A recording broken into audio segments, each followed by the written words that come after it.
ആഗോള കത്തോലിക്ക സഭയുടെ തലവനായിരുന്ന ഫ്രാൻസിസ് മാർപ്പാപ്പ ഇനി ഓർമ്മകളിൽ. സെന്റ് പീറ്റേഴ്സ് ബസിലിക്കയിലെ ശുശ്രൂഷകൾക്ക് ശേഷം വിലാപയാത്രയായി സെന്റ് മേരീസ് മേജർ ബസിലിക്കയിൽ ഖബറടക്ക ശുശ്രൂഷകൾ നടന്നു. ജനലക്ഷങ്ങളാണ് സംസ്കാര ശുശ്രൂഷകൾക്ക് സാക്ഷ്യം വഹിച്ചത്. ജിബിൻ ആഞ്ഞിലിമൂട്ടിൽ വിവരങ്ങളുമായി ചേരുകയാണ്. ജിബിൻ, ഇന്ന് വത്തിക്കാനിൽ നടന്നത് ഒടുവിൽ പാപ്പായ്ക്ക് മേരിയുടെ പള്ളിയിൽ അന്ത്യവിശ്രമം. അജിംഷാദ്, ആഗോള കത്തോലിക്ക സഭയുടെ തലവനായിരുന്ന ഫ്രാൻസിസ് മാർപ്പാപ്പ ഇനി ഓർമ്മകളിലാണ് ജീവിക്കുക. ഇന്ന് ഉച്ചയ്ക്ക് 1:30 സെൻറ്റ് പീറ്റേഴ്സ് ബസിലിക്കയിൽ നടന്ന ചടങ്ങുകളിൽ പ്രൗഢഗംഭീരമായ അതോടൊപ്പം തന്നെ ലളിതമായ ചടങ്ങിൽ നിരവധി പേരാണ് പങ്കെടുത്തത്. ജനലക്ഷങ്ങൾ ഈ ചടങ്ങിൽ പങ്കെടുത്തു. ചടങ്ങുകൾക്ക് കർദിനാൾ ജിയോവാനി ബാറ്റിസ്റ്റയാണ് നേതൃത്വം നൽകിയത്.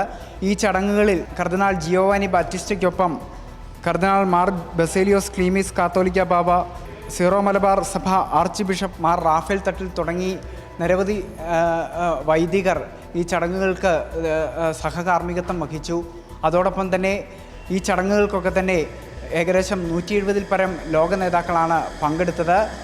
US പ്രസിഡന്റ് ഡൊണാൾഡ് ട്രംപ്, അതോടൊപ്പം തന്നെ യുക്രൈൻ പ്രസിഡന്റ് വ്ളോഡിമിർ സെലൻസ്കി, അതോടൊപ്പം തന്നെ ഇന്ത്യയുടെ രാഷ്ട്രപതിയായിരിക്കുന്ന ദ്രൗപദി മുർമു, അതോടൊപ്പം തന്നെ കേന്ദ്രമന്ത്രിമാർ, സംസ്ഥാന മന്ത്രിസഭയെ പ്രതിനിധീകരിച്ചുകൊണ്ട് മന്ത്രി റോഷി അഗസ്റ്റിൻ ഉൾപ്പെടെയുള്ളവർ ഈ ഒരു ചടങ്ങിൽ പങ്കെടുത്തിരുന്നു.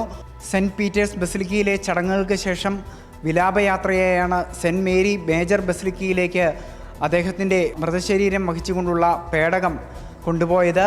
സെൻറ്റ് മേരി മേജർ ബസിലിക്കയിൽ നടന്ന ചടങ്ങുകൾക്ക് കാർമംഗലോ കെവിൻ ഫാരലാണ് നേതൃത്വം നൽകിയത്.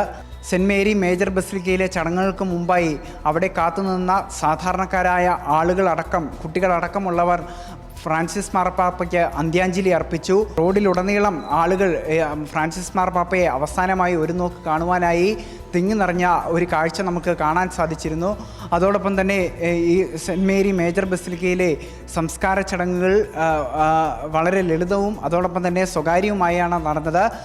ഏതായാലും നിത്യതയിലേക്ക് മടങ്ങിയ ഫ്രാൻസിസ് മാർപ്പാപ്പ ഇനി ഒരു ഓർമ്മയായി എക്കാലവും ജനങ്ങളുടെ മനസ്സിൽ നിലകൊള്ളും. അജിംഷാദ്. ശരി, ജിബിൻ ആഞ്ഞിലിമൂട്ടിൽ.